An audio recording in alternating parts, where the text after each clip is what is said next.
Hola, bienvenido al repaso de la lección de Escuela Sabática para esta semana. Hoy queremos mostrarte recursos importantes, tal vez interesantes, que no has descubierto aún en nuestra página de los adventistas. Vas a ingresar a adventistas.org/es/Escuela Sabática y vas a ingresar automáticamente a la página oficial de la Escuela Sabática. Y si nos acompañas con el mouse un poco más abajo en tu tela, en la computadora, vas a encontrar dos opciones bastante interesantes. La primera es Encuentre una iglesia. Si tú digitas aquí el número de tu código postal, tal vez el nombre de tu ciudad o el barrio en el que te encuentras y le das un clic al botón Encuentre, automáticamente van a aparecer en tu pantalla las opciones de las direcciones de las iglesias más próximas al lugar en que te encuentras. Este recurso puede servirte si tienes un amigo, tal vez que quiere llegar a una iglesia adventista, si visitas otra ciudad o en fin, tú puedes darle el uso que mejor te parezca porque de todas maneras este recurso es muy importante. Finalmente quería mostrarte una otra opción bastante interesante, puesta de sol. Aquí tú puedes encontrar, según la ciudad a la que perteneces, el horario exacto en el que se pone el sol en el lugar en el que te encuentras y de esta manera recibir el sábado, el Día del Señor, en el horario correcto. Recuerda también que tenemos nuestro Facebook oficial de la Escuela Sabática. Ingresa al buscador de Facebook, coloca Escuela Sabática Oficial y automáticamente te va a aparecer nuestra página. Queremos mandar un abrazo muy especial a Broidy Vega, que desde Estados Unidos nos acompaña semana a semana, comparte nuestros contenidos y siempre está pendiente de los postajes que hacemos. Queremos acompañar también con un saludo muy especial a Juan Marcelo Huense, Alicia Rodak y los más de 20,000 amigos que tenemos en nuestra página oficial de Facebook. A continuación te dejo con el pastor Edison Choque con el repaso de la lección para esta semana. Estamos en la lección número 10 de esta maravillosa lección de las enseñanzas de Jesús y el título de la lección de esta semana es La Ley de Dios. Es una alegría compartir como todas las semanas un pedacito de la palabra de Dios y que podamos ampliarla. El propósito del bosquejo no es hacer una profundización del mensaje, simplemente hacer un bosquejo en orden para que podamos aprender mejor aplicando las lecciones para nuestro diario vivir. Y para comentar esta lección está con nosotros el doctor Carlos Steger, que es el autor de esta lección. También es el director del programa de teología en la Universidad Adventista de Argentina. Bienvenido. Muchas gracias, una alegría para mí poder acompañarlos. También está con nosotros el pastor Adolfo Suárez, quien es el profesor de teología en la Universidad Adventista de Sao Paulo, aquí en UNASP. Bienvenido, pastor Adolfo. Muchas gracias, es una alegría estar con ustedes. Voy a pedir al pastor Esther que haga una oración para que Dios nos bendiga en este momento. Padre nuestro que estás en el cielo, gracias por Jesucristo nuestro Salvador. Gracias también porque en tu amor nos diste tu ley para mostrarnos cómo vivir felices. Ayúdanos a comprender tu voluntad y a obedecerte.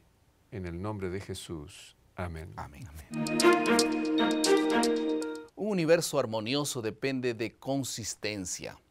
La ley de la gravedad, por ejemplo, se aplica igualmente de mañana y de noche, no cambia por ser de día de una manera, de noche de otra manera.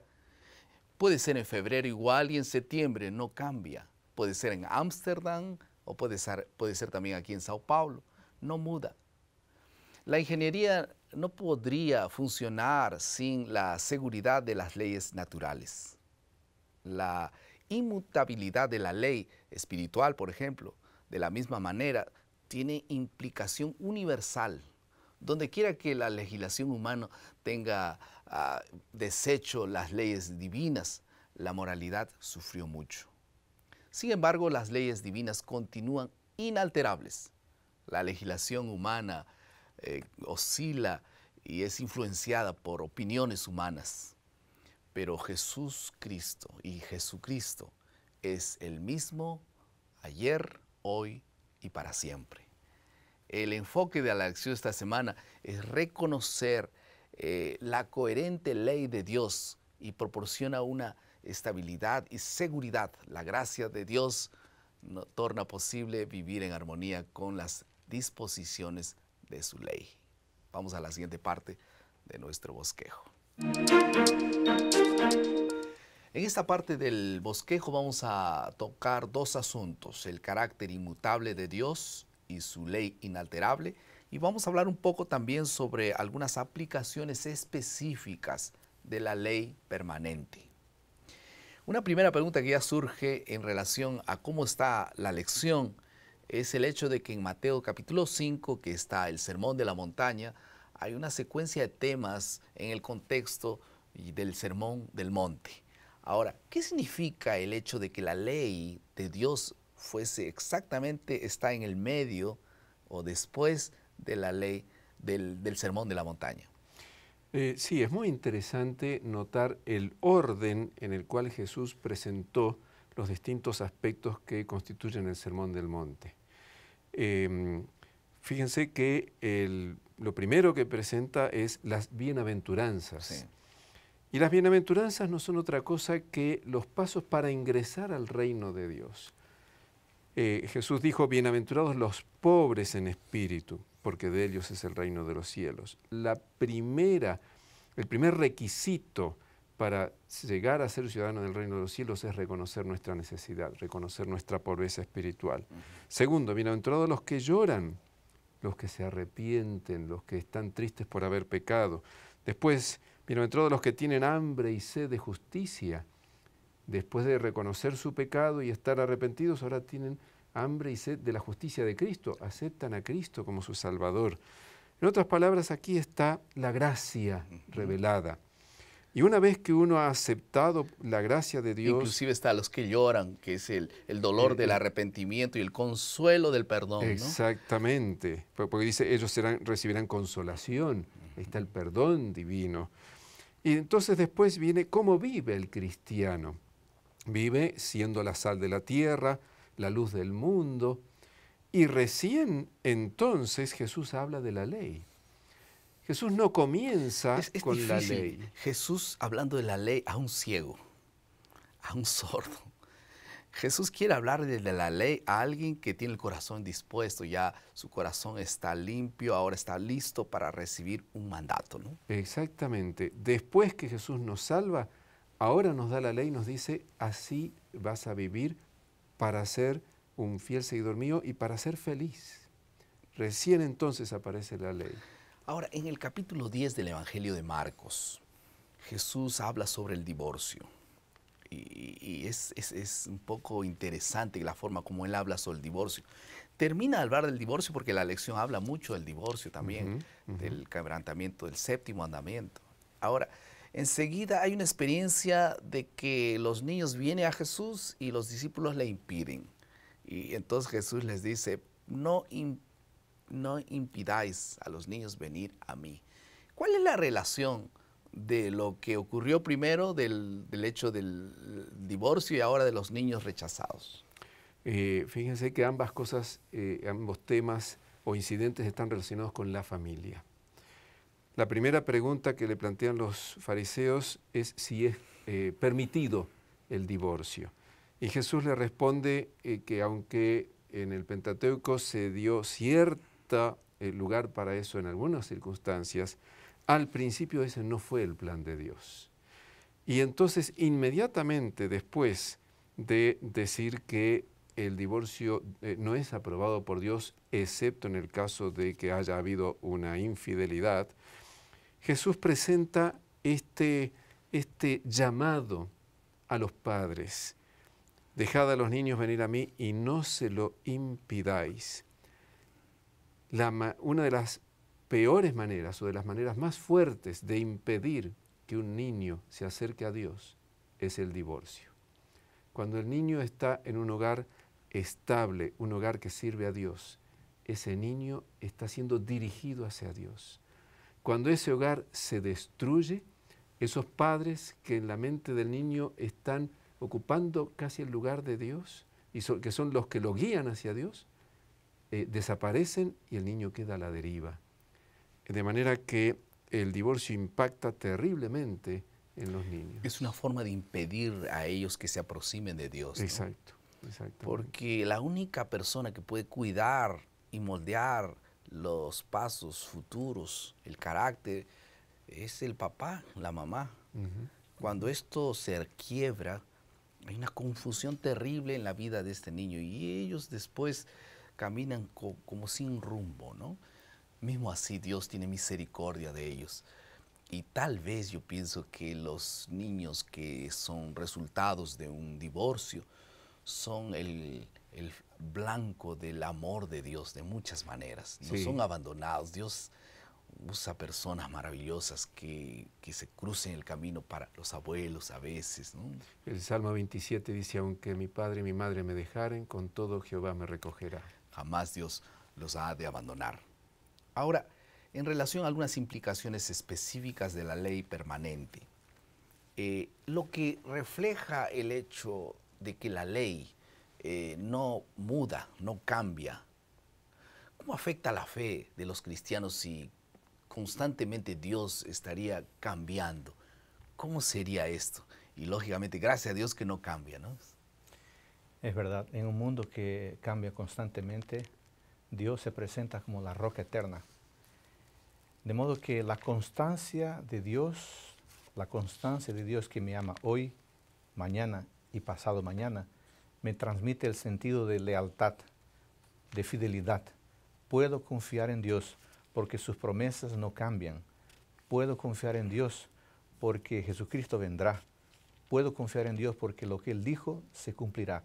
Entonces, si Dios no cambia, su carácter no cambia, su ley no cambia. De modo que cuando vamos a su ley moral en Éxodo 20, por ejemplo, podemos pensar claramente aún hoy. El primer mandamiento de fidelidad a Dios aún continúa. Él vale. El segundo mandamiento, culto correcto al Dios correcto, vale. Dios espera que lo cumplamos. El tercer mandamiento, que es la reverencia, de igual forma. El cuarto mandamiento, santidad al sábado. El quinto mandamiento, que es respeto a la autoridad representada por los papás, Dios espera que lo cumplamos. El quinto mandamiento, que es respeto a la vida. El sexto mandamiento, el quinto mandamiento, respeto a la autoridad. El sexto mandamiento, respeto a la vida. Después pureza, después honestidad, veracidad, contentamiento. Dios no cambia, su carácter no cambia, su ley moral no cambia. Eso para nosotros representa seguridad. Y el sabio Salomón dice, comentando esto, que Él no cambia y para que los hombres teman a Dios, respeten a Dios. Si hay alguien que cambia constantemente, la gente termina dejando de respetar a esa persona. Es muy, muy interesante esto. Vamos a pasar a la tercera parte de nuestro bosquejo, que es la aplicación. Me encantó mucho la forma como el pastor Suárez encaró los 10 mandamientos. Siempre lo dice en forma positiva. Cuando habla del no adulterarás, habla de la pureza. En fin, ¿cómo nosotros podemos entonces encarar una primera aplicación? En vez de decir no hagas, no robes, porque está bien claro allí, podríamos entonces definir ser puro, ser leal, ser honesto, en el caso de robar. Y Dios quiere que tú seas honesto, Dios quiere que tú seas leal, que Dios quiere que tú seas puro. Pero estos elementos no podrían ser jamás realidad si es que no nacen del fondo de tu corazón. Ahora, quiero ver una segunda aplicación. ¿De qué forma podemos experimentar la alegría en guardar los mandamientos de Dios? Por ejemplo, ¿tú tienes alguna comida que no te agrada? Me imagino que todo el mundo tiene alguna fruta, alguna verdura, alguna comida que no te agrada, que tú no la puedes ver siquiera. ¿Cómo es que un día tú vas a poder gustar de aquello que no te gusta? Es imposible, humanamente. Es igual, si los 10 mandamientos no son agradables, es porque tú estás siendo acusado por ellos y los rechazas violentamente. El corazón humano natural va a rechazar los mandamientos. La única manera es que Dios cambie tu corazón, el paladar. Lo que antes no te gustaba, ahora te agrada. ¿Cómo es que eso ocurre? Gente que amaba esos vicios, ahora los rechaza violentamente. Ahora ama la ley de Dios. Es lindo saber que Dios nos desafía a tener alegría de obedecer los mandamientos de Dios. Vamos a pasar a la última parte de nuestro bosquejo. ¿Qué les parece si hacemos un ejercicio. Quiero desafiar a los papás o a los jóvenes que están ahí a copiar la ley, los 10 mandamientos en un papel, colocarlo tal vez allí en el refrigerador, en fin, en el cuarto al lado de tu cama, y repetirlo todas las semanas en el horario de la puesta del sol, de recepción del sábado. Repetir los 10 mandamientos cada sábado, cada viernes. En la puesta del sol podemos tener ese ejercicio en la familia, tú personalmente, y también compartiendo con los demás. Creo que Dios va a grabar un día esa ley en tu corazón. No es solamente en la memoria, sino principalmente en tu corazón. ¿Quieres orar por eso? Vamos a orar por ello. Querido Padre, muchas gracias, Señor, por tu ley. Por favor, grábala en nuestro corazón y que podamos tener delicia y alegría en observar